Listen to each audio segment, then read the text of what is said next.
For a year I have ridden with an army of Mongols, as envoy from the Order of Trinity.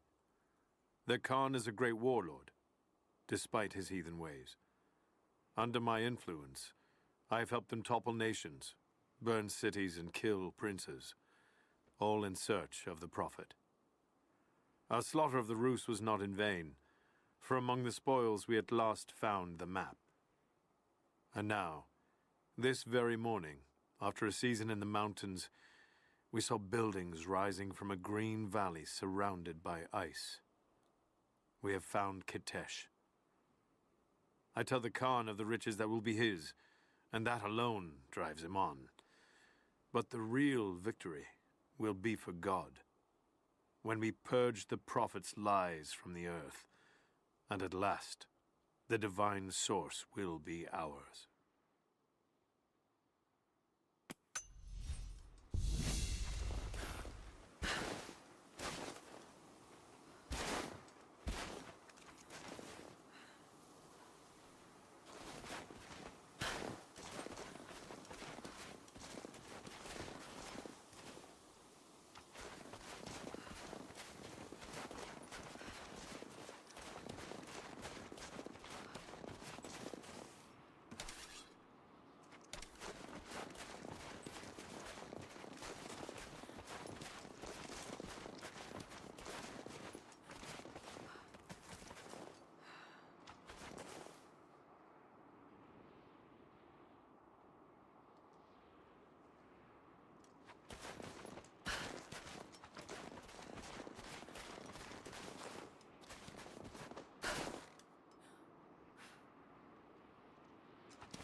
Most of the writing is in praise of a military victory, but it looks like they left something nearby.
We have told the people of the Valley City that we will attack at dawn, but we shall advance behind the Karash at moonrise.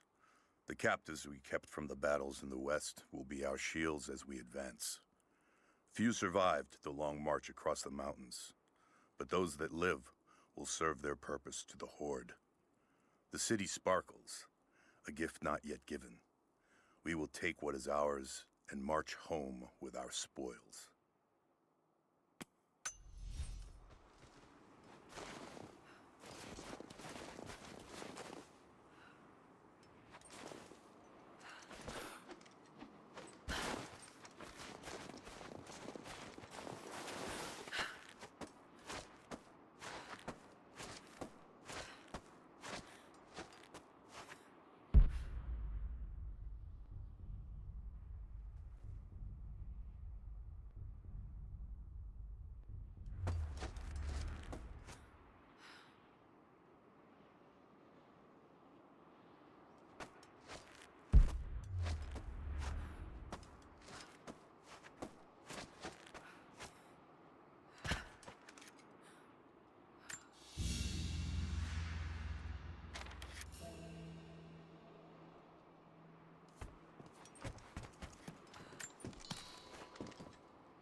have learned all I can from the carnage inside the Prophet's tomb. My brothers were slain, to the last man, sometime within the last few days. The false Prophet's followers died here by the hundreds, but in the end, they were victorious. I have sealed the tomb as best I can, and told the men of the nearby village that the Prophet is at last dead. I left them with the subtle threat that this place should remain hidden. I do not know if the Prophet survived, but I will follow their trail. No one escapes the Order of Trinity.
The Prophet and his followers have been traveling under cover of night, a crooked trail around the border of the Eastern Empire.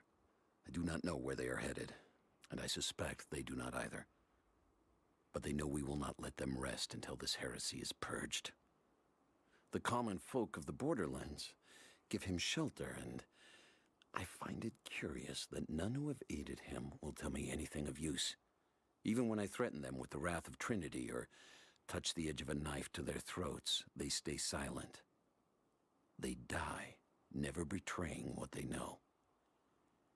The Prophet has a curious sway over people. All the more reason he must be silenced.